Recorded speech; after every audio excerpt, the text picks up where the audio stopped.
Se llaman wapiti o también conocidos como ciervo. Ellos viven en los bosques. Solo los machos tienen su cornamenta, sus cuernototes grandotes que les crecen durante todo el año.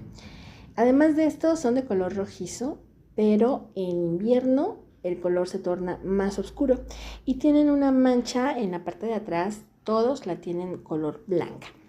Estos son los wapiti.